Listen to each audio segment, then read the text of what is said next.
Welcome to Fitness Casual. We help you ditch diets and build habits no matter how busy you are. I'm Andrew Hayes, and with me is the calm, cool, collected Kat Best. Hello, hello. Talking all things stress today. Do you have any stress triggers, Kat, or you're just cool all the time? I really try to be aware of my stress and manage it, but the one thing that always really stresses me out is any sense of overwhelm. When I have a lot on my plate and I don't exactly know how it's going to happen, that really stresses me out. But if I just map it out or create or find the time I'm going to do things, it immediately can calm me down. But I have an overwhelm to me is just when I have a lot of things. I need to work on not allowing that to be super stressful. But that's where I feel like my chest gets tight. I get anxious and I'm just constantly spiraling in my head. That's just when I have too many things and no clear plan of how to execute it. Yeah, I'm the same. I love that phrase that your brain is for having ideas, not for holding them. Ooh. And yeah, I know, right? It's a good one. And that really helped me when I had choice overload, just like you, and I have the same trigger, and I'm sure a lot of people do. And I've found that just taking any action of any kind helps. So sometimes problems are really big, whatever that might be, moving to a new state or some work fire that you don't know how to put out, and just writing down your to-do list.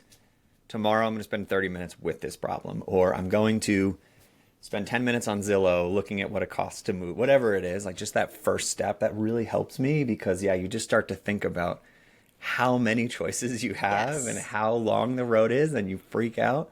And so I think a lot of people, I'm sure, listening right now are like, yeah, that's me. That's me. Oh, for sure. I could feel at 10 a.m. Very stressed. I am freaking out inside. And then by 2 p.m., if I've just got a few things done, I'm good. I'm good to go. I really feel it come and go. But of course, if I have stress that's kind of day after day, that is usually something more I'm not taking care of. Something I'm procrastinating on that's just looming. So that's definitely you are correct that taking action helps a lot. Even if it's not related to the thing you're stressed about, it just still can help.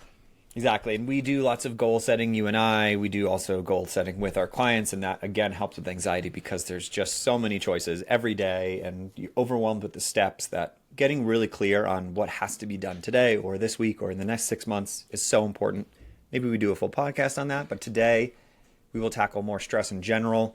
I think it is surprisingly misunderstood, or there's just a lot of pieces that people don't totally understand, even though we all experience it in our Western society today. And I've mentioned on a previous podcast that I used to think stress was this excuse that doctors would throw out when I had my chronic cough in my 20s from my very stressful lifestyle and all that. And they were like, how's your stress? And I was like, that's a stupid question. I want you to scope me and tell me what's going on. But actually, there's a lot of physiological things going on, in particular, some very specific data points that we can all look at today. So we'll cover all of that in addition to some ways to manage it, because unfortunately, we're in a mental health crisis in this world.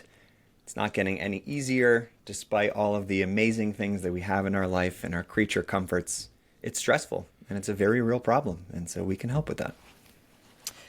When it comes to stress, I think one thing the human brain doesn't do, which is very protective, is recognize all the things that are accumulating stress in life.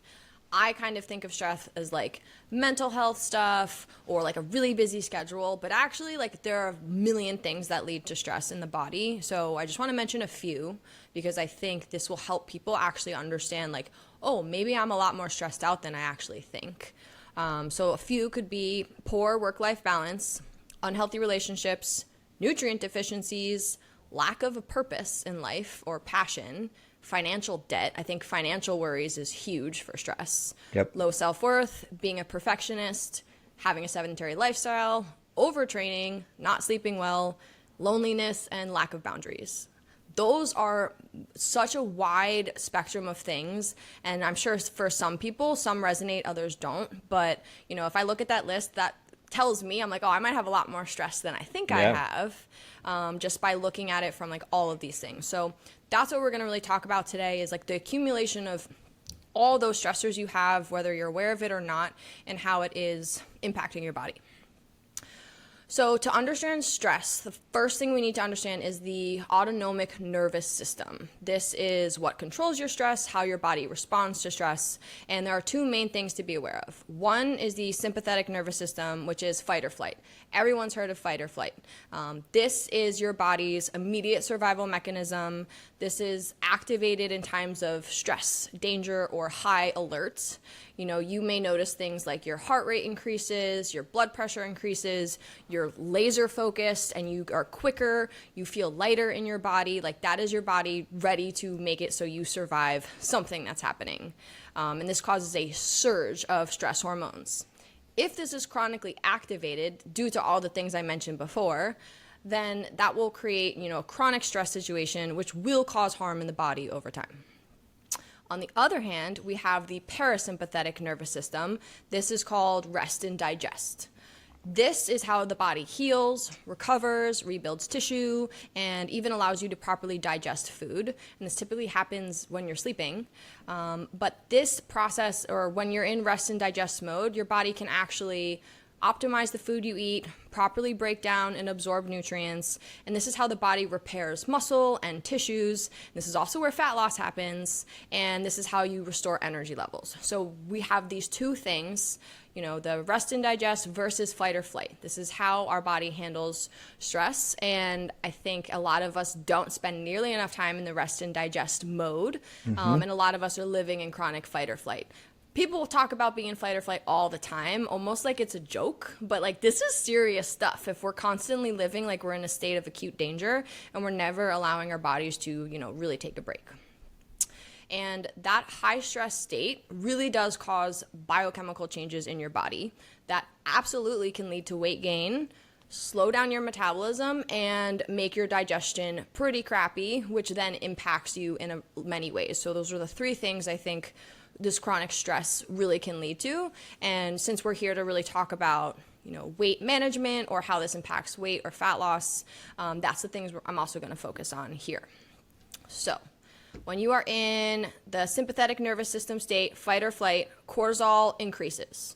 Cortisol is the stress hormone that actually encourages fat accumulation around the belly, or visceral fat, which is like fat around the organs.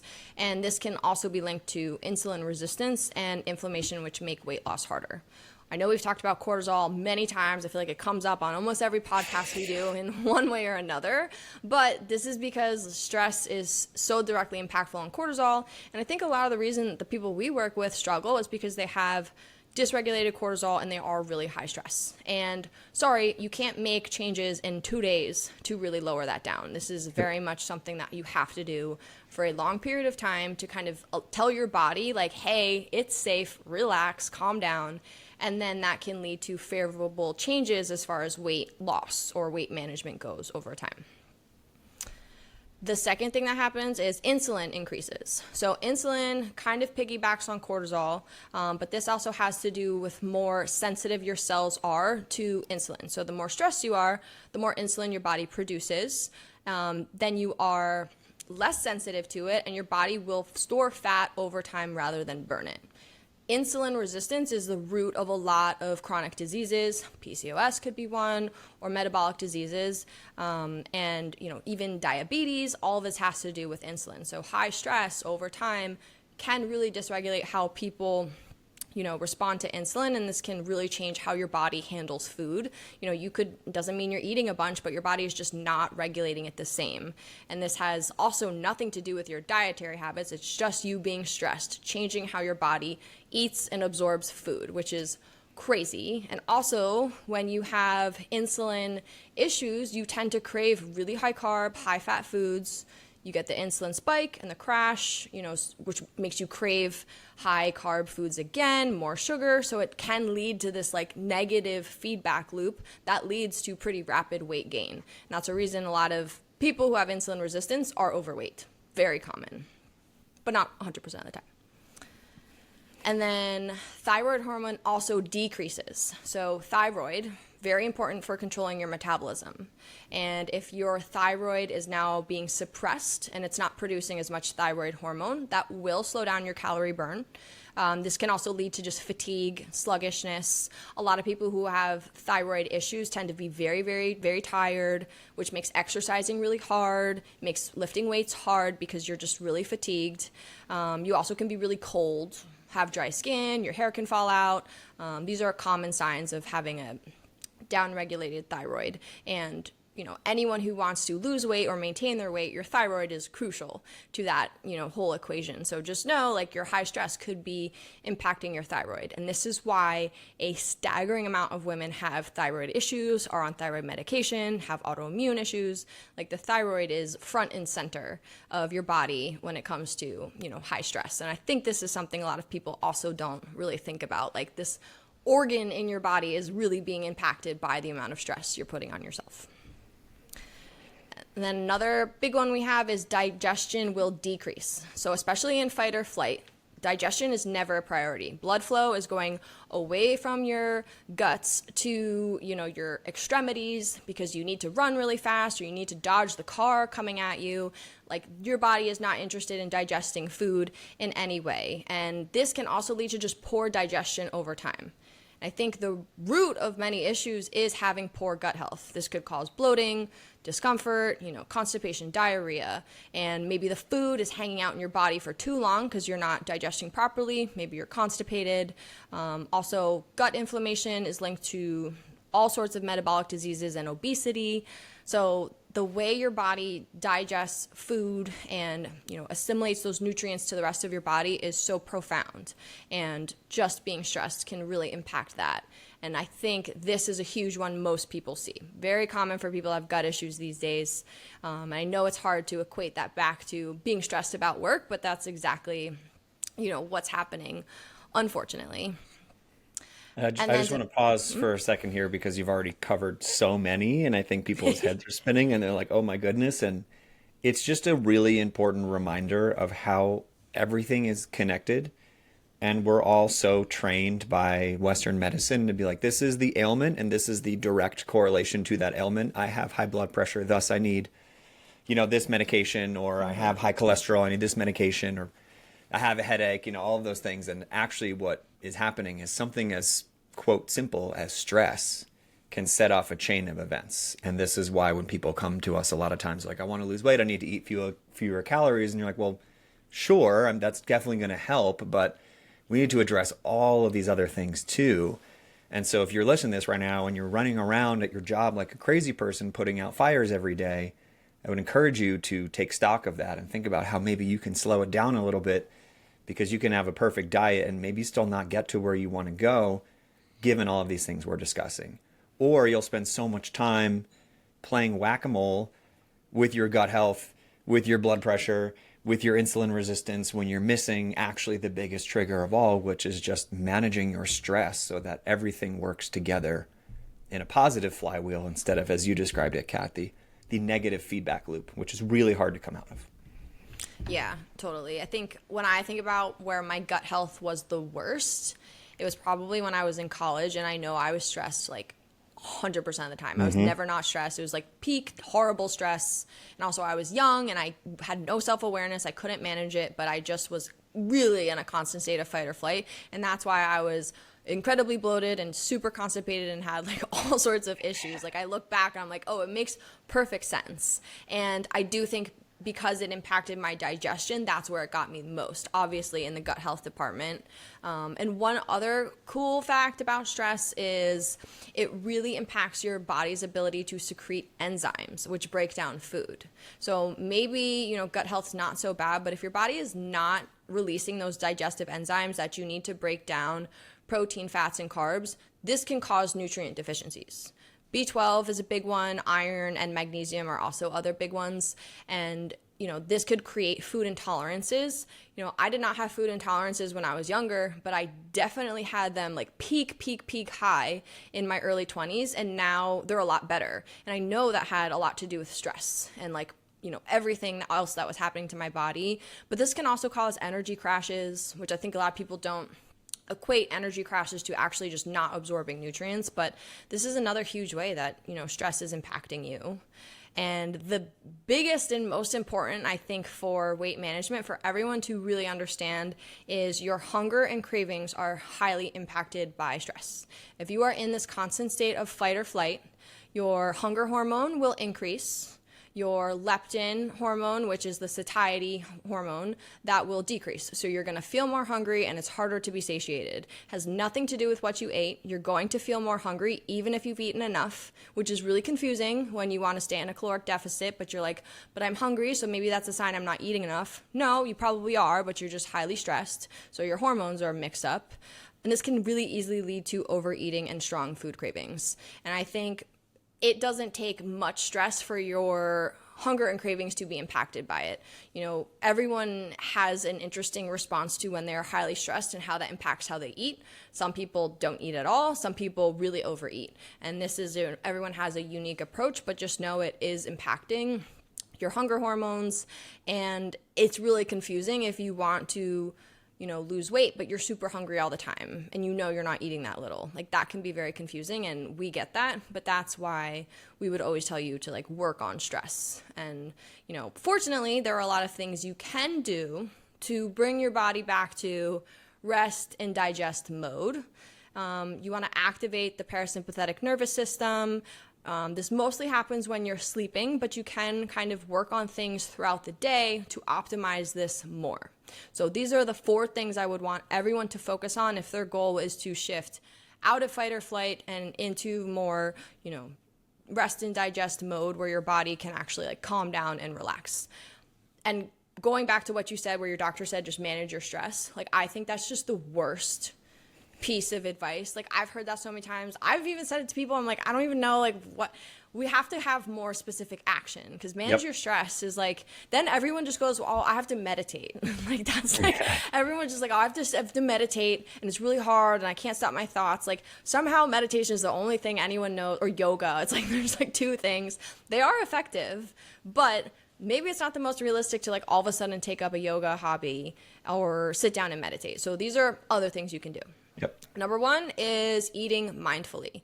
Just taking a few deep breaths before your meals can actually help you feel a little bit more present. It can actually help digestion, slows down your body, makes you relax a little bit, but it's also going to allow you to eat slowly, chew your food very thoroughly, and this really can help reduce stress, and especially optimizing your gut health and ability to digest if you are in a high stress state. If you just slow it down a little bit, chew very thoroughly, that would allow your brain to actually secrete those enzymes.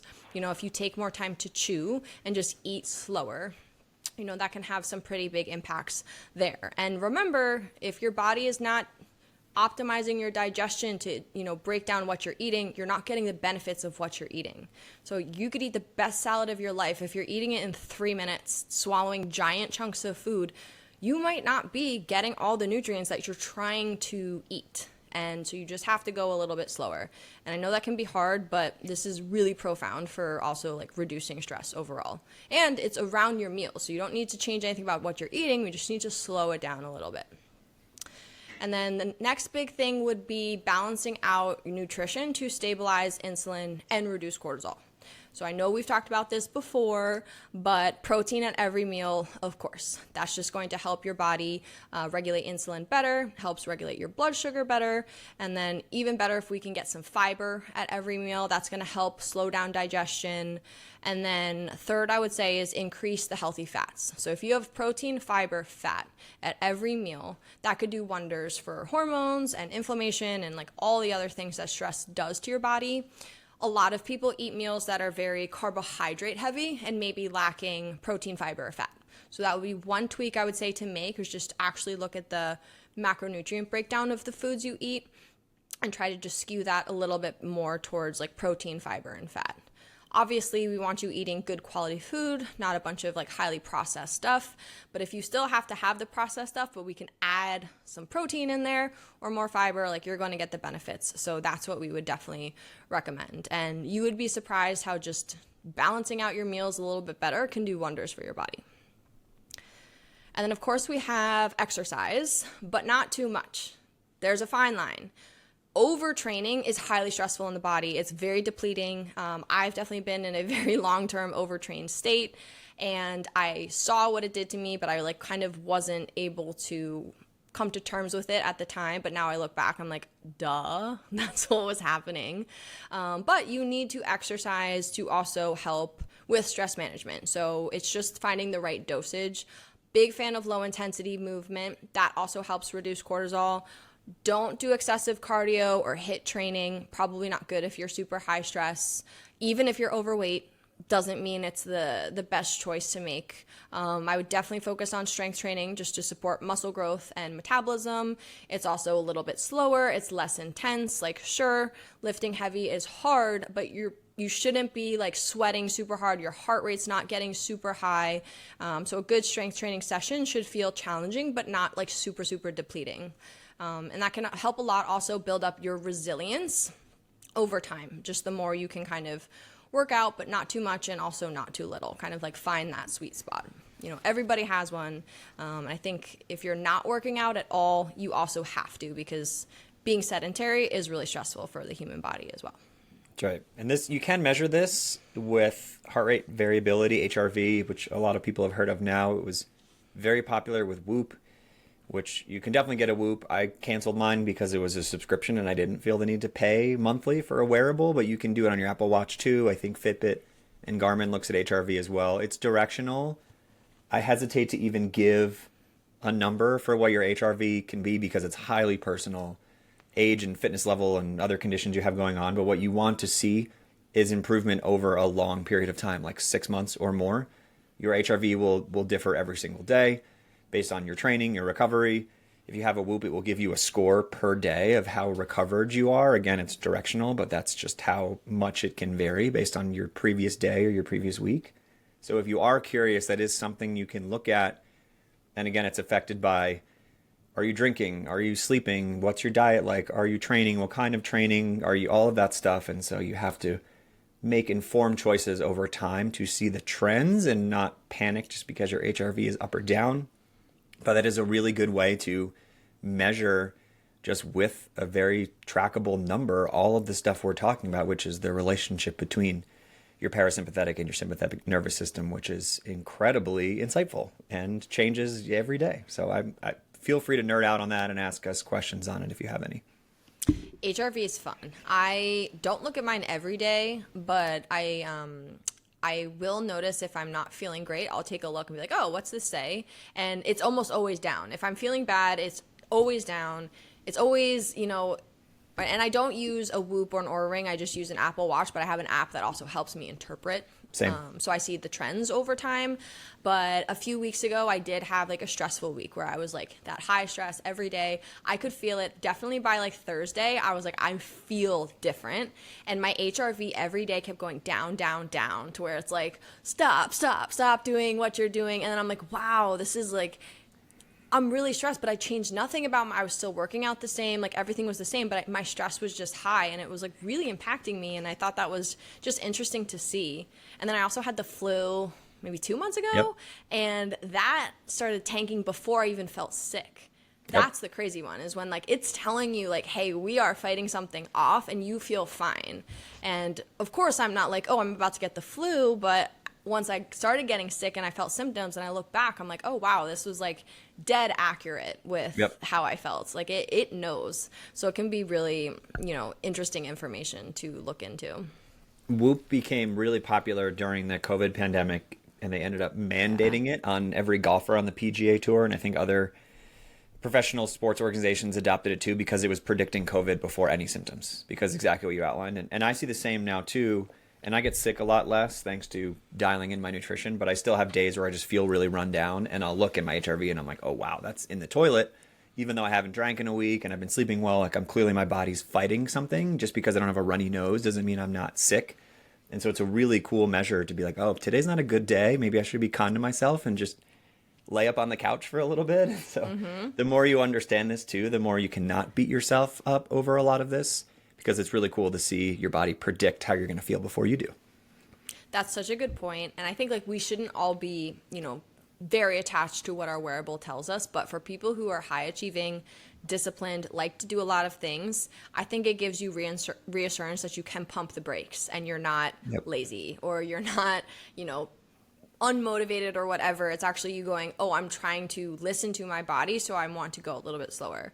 Like that Thursday I talked about where I just changed my workout. I still went to the gym, but I completely adjusted everything I did because I was like, today's not the day to really push or try hard. I'm just going to go through the motions. And after like 35 minutes, I was like, I'm out of here. Like, I don't care. I'm gone. But I got something done. And normally I would feel pretty bad about doing that. I would, like, I'm not gonna lie, like, I'm human. I would feel bad, but because I knew I was really high stress and my HRV sucked, I was like, this is the right choice. If anything, I shouldn't have been here today, but it is really helpful just to make you feel better about the choices you're making. Yep. And then that leads us into our last rest and digest mode hack, which is just sleep and recovery. You need to be sleeping. If you're not sleeping, you're not recovering, you're not losing fat, you're not digesting well. Like, all of that stuff happens when you are sleeping. And I think 7 to 9 hours of sleep per night is like what is recommended for most people. I think studies show women tend to need a little bit more sleep. And that is time you are actually sleeping, not time in bed. I think when you go to bed, maybe buy 30 minutes to actually fall asleep. That could be helpful unless you fall asleep quickly and you know that, but you should be sleeping for that much, not just hanging out in bed and scrolling on your phone. So just make sure you're actually getting sleep for that amount of time. Have a good nighttime routine that actually helps you calm down. Sleep trackers are great. Obviously, from like the wearable, it can be very insightful, to know if you're actually not getting the sleep you think you're getting. And then maybe supplements could come in handy here, like a magnesium can help sleep and stress. No supplement's going to like radically improve your stress, but it could help your body's resiliency to fighting stress. And I know magnesium is one of the most common ones high stress people do, because magnesium is needed by a million different systems in your body, so it's easily depleted, and a lot of people don't consume enough of it. So that's usually a go-to when it comes to stress. And magnesium at night could also help your sleep. Excuse to eat some dark chocolate. Not too close to bed, maybe, but yum, right? Yeah, definitely. Or some leafy greens.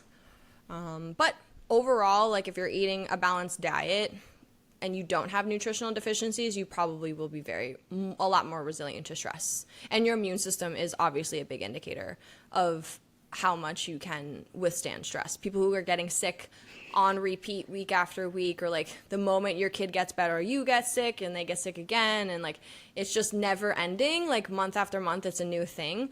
That is also probably an indicator your stress is quite high, which is a very challenging situation, but I do think frequency of illness could be a good sign that you're more stressed than you think. Yeah, I just want to underscore that this is going to be hard for the parents to hear. Like, your kids are gross and they're full of germs, and they go to a school with lots of other kids full of germs. Like, at some point it's inevitable.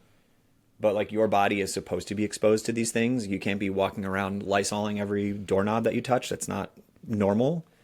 Don't get me started on antibacterial soap, which we're not supposed to be using. But the point is, you are going to be exposed to these things. What you need to worry about is taking care of yourself. If every time your kid comes home, you're both sick or they get you sick, the problem is most likely you. Within reason. Like, these neurovirus things are brutal, and they'll rip through 80% of a cruise ship. There's nothing you can do about that. But yeah, if you're having a runny nose and sore throat and all that stuff on a monthly basis, you have to do some self-care. Could be sleep, could be nutrition, could be all of that, because it's not just about your kid bringing home that germ, because that's happening every day. Yeah, and if you are stressed, don't feel bad about it. It's honestly not your fault. We live in the most stressful time of history. There are 5 million more things to be stressed about than people were like 200 years ago, just because we have so many more things to do, work, access to all sorts of things. Social media itself, like, incredibly stressful.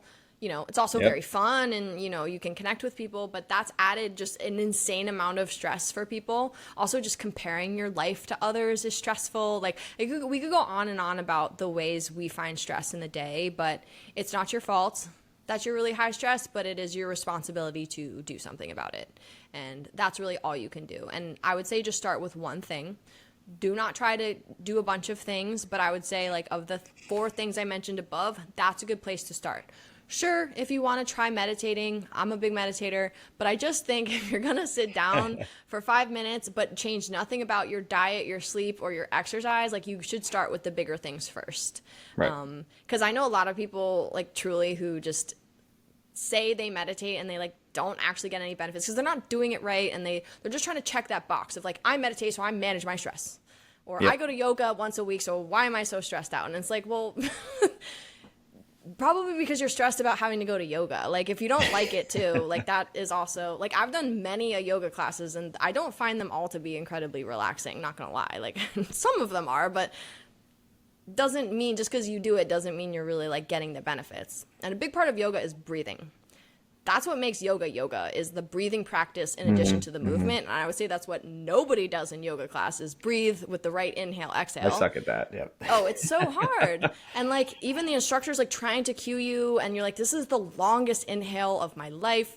But if you just sit on the floor and you just try to breathe in for 5, exhale for 5, like, that could be very restorative, and it's much easier for you to do, and you don't need to be moving your body in a class alongside to get those benefits. So maybe I add breath work as like the 5th thing you could do to just immediately try to, calm yourself down a little bit. So you have outlined a lot of practical tips, which is really helpful because, again, I think like manage your stress is, what are you going to do with that information? If some of this sounds obvious to you, or sounds like, yes, I know I should do that, but I'm having trouble, then I want to call out the elephant in the room, which is your job, because it's where you spend the most of your time. It's 40 plus hours a week. Most of us are constantly multitasking or trying to get through it to get to something else. And I think it's a huge issue when it comes to making good choices for sleep, for food, for breathing, for all of it. And when we did our episodes about a month or 2 ago, Kat, about the things we've learned in our journey, there was a trend in both of ours. 1, I said your job is not as important as you think, which I won't revisit, but remember that. But 2, we both talked about finding the joy in little things and finding joy in every day. And this is something that we all kind of forget. We're so focused on productivity or whatever else. And yes, we're putting more on your plate, I guess, in theory, in terms of trying to eat healthier, but try to cut back on how hard you work at your job, and try to find some things that just calm you down and make you happy. And I think you'll be amazed. Like, we have a client, we've said this to her face because she's very close with us, who like is a lawyer and works all the time. And she's like, the partners are emailing me at 11 p.m. and so I have to respond. And I'm like, well, what if you just didn't? Would you get fired? First of all, I doubt it. If from 11 to 8 you just stopped answering email. But even if you did, it's like, well, then maybe you shouldn't work there, because like, you're pretty miserable. You're here to get help on your stress, and like, you're not hitting your goals because you're sending emails at 11 p.m. Like, what do you really want? If you're a good lawyer, like, you can get another job, and don't do it tomorrow. Don't quit because you listen to this podcast. But if you're not finding any joy in your week and your health is trending in the wrong direction, maybe it's time to take a really good look at how you spend your week, and maybe you can make some choices. But I think a small step, instead of just quitting your job, would be find 2 hours to work less and do something else. Get a massage, go to yoga, watch TV, cook a healthy meal. Like, there's a lot of actionable tips here. And I think doing something small for yourself and distancing yourself from your job will help you sleep and manage your stress more. And again, it's all connected. And so it's a big problem we see, is like really high stress people working all the time. It's really going to prevent you from hitting your goal. So just think about it, Yeah. Get a hobby. Get a hobby that takes a couple hours a week, that actually takes your mind off of anything else. For me, when I'm working out at the gym, I can still think about other stuff. I'm still thinking about work. I'm still thinking about, like, what am I going to cook for dinner? But when I go to jiu-jitsu class, my mind is on absolutely nothing other than the present moment of jiu-jitsu. And I leave that class feeling like nothing matters. I am good, I am reset, I'm fine, but I go into class pent up, stressed out, I'm like worried about whatever, and then my mind goes blank, and then I'm reset. That to me is like a true de-stressing hobby. Obviously, it's like heavy physical work, whatever, it's exercise, but I'm not doing it for the workout. I'm doing it for like to learn the art of, or the skill. And I think hobbies are excellent for that. Like during COVID, I did all those adult coloring books, like crazy. I loved them. They really occupied, like, my body had a thing to do, and it felt like it just allowed me to color in the lines, like super controlling, but creating this beautiful, like, piece of work. And little things like that can make the difference for actually, like, bringing joy and keeping you present. And if you're in the present moment, you're not anxious. You're not worried about the future. You're not, thinking about the past. You're really just in the present moment. And there is something about being present really like reduces stress because you're not stressed when you're present. You are just in that moment in time. So I think a good hobby, which I know a lot of people are probably like, I don't have time for another hobby, but you know, Andrew probably didn't think he had time for golf, and now he loves golf. That's right. And it's very common, by the way. Someone even said this to me recently. They're like, oh, you're taking your calls from the golf course. And it's like, no, I put my phone on do not disturb, and I'm outside and I'm focused on, it's like the one time I can take my mind off of it. I used to do, when I was at Twitter, they had CrossFit on site, which is a whole nother thing. This is why they never made money. And so the CEO, Dick Costello, who was like very famous at the time, would just come work out with us, which was cool. And so I would talk to him, and he was like, this is the only time I can turn my brain off because I'm the CEO of a major tech company, is when I'm like lifting barbells over my head and focusing on squeezing out one more rep. And again, like that's high stress, so maybe CrossFit's not the right thing for you, but the point remains of like even people who are constantly in the public eye are finding ways to take their mind off their job. And I think so many of us are guilty of not doing that. And so take a pottery class, get a coloring book, like something, because that will just help you remove some of that mental stress, mental anxiety, which will help you make better choices across the board, because it really is a bunch of small steps that add up. And I know it's hard. Like I know your job seems super important, but just try to set some boundaries and see what happens. Totally. And maybe last thing we could say is just ask for help. If you need your spouse to watch the kids while you go do something, even if it's sit in your bedroom and just sit on the floor and breathe, ask for help. And then that might be able to buy you time to just de-stress, to make your quality of life infinitely better just by buying yourself a little bit of time. And a lot of us don't like asking for help. It makes us feel weak or inadequate or whatever. But asking for help is really how you can just get more time to yourself and not need to do like this stuff you don't feel like doing. That's right. Anything else we didn't cover? I don't think so. I think we covered most of the basics. And, you know, this is way easier said than done. So give yourself time. Like, you're not going to reduce your stress in one day. You have to do this on repeat, build up the habit. Like, trying things that to reduce stress could be a habit you're trying to build in addition to other things. So just look at it as like a task, not like the thing you do when you have the time, but just look at it like something you need to do and kind of set weekly or daily targets in order to get there, and then you will. That's right. Exactly right. Well, if you want to track your HRV, you can, but I would, again, encourage you not to get too stressed about the number, because it can definitely have the reverse effect. You're playing the long game here. So take some of the steps that we've outlined one at a time and maybe see how the trend works, or just be in touch with yourself and how you feel. If you want more tips like this, you can follow Kat on Instagram at CatBestWellness. You can follow me at Andrew Hayes Life. Kat, this is our 20th episode, so thank you to everyone for listening. There is some kind of tribal wisdom, I don't know how true this is, that most people give up on their podcast by episode 20, so appreciate all the love from all of you all to keep us going. And if you want more of our trainings, guides, all of that stuff, you can join our Alta Life community on WhatsApp. We have our next challenge starting on April 7th, which is going to be a really fun one. We'll cover some of the stuff we talked about today and help you actually implement these tips to de-stress your life, hit your goals, and feel your best. And we'll see you for the next one, everybody. Bye, guys.